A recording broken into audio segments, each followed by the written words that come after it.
શ્રી પુરુષોત્તમ માસ મહાત્મ્ય યાને અધિક માસની કથા. અધ્યાય 26. વ્રતના નિયમોને કેવી રીતે છોડવા. વાલ્મીકિરુવાચ અશેષ પાપનાશાર્થે પ્રીતયે ગરુડધ્વજે ગૃહીત નિયમત્યાગશ્ચોચ્યતે વિધિપૂર્વક.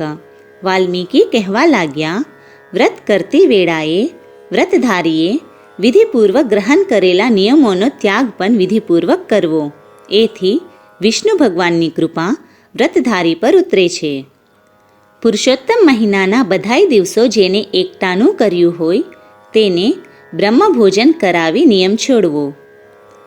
અયાચિત વ્રત કરનારે સુવર્ણ દાન કરી નિયમ છોડવો. માગ્યા વગર ભાણામાં પીરસાયેલી વસ્તુ ખાઈ લે તે અયાચિત વ્રત કહેવાય છે. આખો અધિક માસ ઉપવાસ કરી ફક્ત અમાસને દિવસે ભોજન કરવાનો નિયમ લીધો હોય તેને બ્રાહ્મણને દક્ષિણા સહિત ગાય દેવી. જેને અધિક માસ દરમિયાન આંબળાના ઝાડ નીચે બેસી સ્નાન કર્યું હોય તેને દહીં દૂધનું દાન કરવું.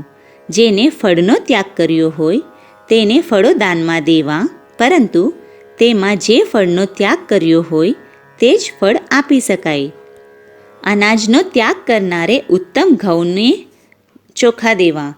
તેલનો ત્યાગ કર્યો હોય તો તેલનું અને ઘીનો ત્યાગ કર્યો હોય તો ઘીનું દાન દેવું. ધરતી ઉપર વ્રત દરમિયાન સૂઈ રહેનારે સ્વચ્છ ચાદર, ઓસીકું અને ગાદલા સહિત સારી રજાઈ દેવી. પાંદડામાં જમનારે ઘી અને સાકર ભોજનમાં દેવા. વ્રત દરમિયાન મૌન ધારણ કરનારે તલનું દાન કરવું. જેને નખ અને કેશ વધાર્યા હોય તેને દર્પણ આપવું. જોડાનો ત્યાગ વ્રત દરમિયાન કર્યો હોય તેને નવા પગરખા દાનમાં દેવા. જેને મીઠાનો ત્યાગ કર્યો હોય તેને સાકર આપવી. દીપદાન કરનારે સોનાની બત્તી સહિત તાંબાના કોડિયાનું દાન કરવું. આવી રીતે દાન કરનારને વૈકુંઠમાં સ્થાન મળે છે. જેમને વ્રત દરમિયાન માત્ર એક જ જાતના ભોજનનો આગ્રહ રાખ્યો હોય તેને 8 કળશનું દાન કરવું. વ્રત દરમિયાન જે એક જાતનું ભોજન કરે છે તે મોક્ષનો અધિકારી બને છે. જેઓ પવિત્ર પુરુષોત્તમ માસમાં એક જ પ્રકારનું અન્ન આરોગ્ય છે તે સુખ ભોગવી ઉત્તમ ગતિને પામે છે.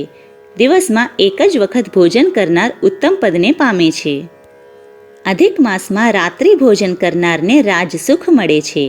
ભોજન કરવા સંબંધી પણ શાસ્ત્રમાં કહ્યું છે કે દિવસના પ્રથમ ભાગમાં દેવતાઓ જમે છે, બીજા ભાગમાં પિતૃગણો જમે છે અને વળી સાયંકાળ પછી જે ભોજન કરે છે તેના મોટા પાપો નાશ પામે છે. તેને બધા પાપમાંથી મુક્તિ મળે છે. પુરુષોત્તમ માસમાં રાત્રિ ભોજન કરનારને અશ્વમેધ યજ્ઞનું ફળ મળે છે.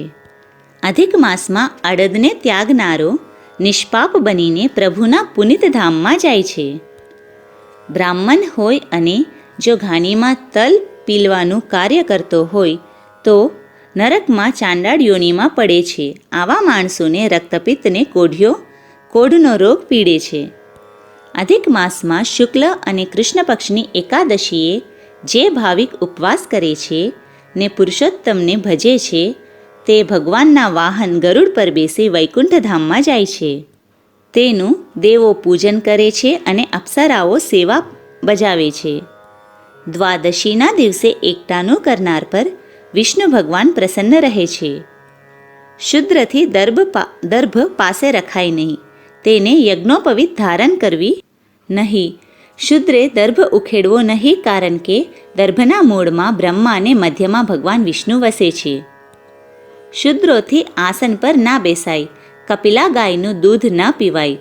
પ્રણવ મંત્ર ન ઉચ્ચારાય. વૈદિક કર્મ ના થાય. જેઓ શાસ્ત્રની આ આજ્ઞાનું પાલન કરતા નથી તેઓનો ઘોર નરકમાં વાસ થાય છે. તેઓ ભૂંડ, શ્વાન, વાનર થઈને જન્મે છે.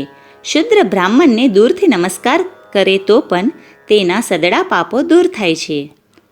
વ્રત પૂર્ણ કરનારે દક્ષિણા જરૂર દેવી, નહીંતર તે નરકને પામે છે. જો વ્રતમાં આશાત ના થાય, કાંઈ અઘટિત કાર્ય થાય તો વ્રત કરનાર અંધ અને કોઢિયો બને છે.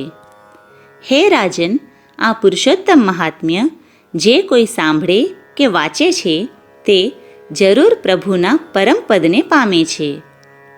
યહ શૃણોતિ નરો રાજન પઠતે વાપી સર્વદા સા યાતિ પરમં લોકમ યત્ર યોગીશ્વરો હરિ. ઇતિ શ્રી બૃહદ નારદીય વિશે પુરુષોત્તમ મહાત્મ્યમ અધ્યાય 26 સમાપ્ત.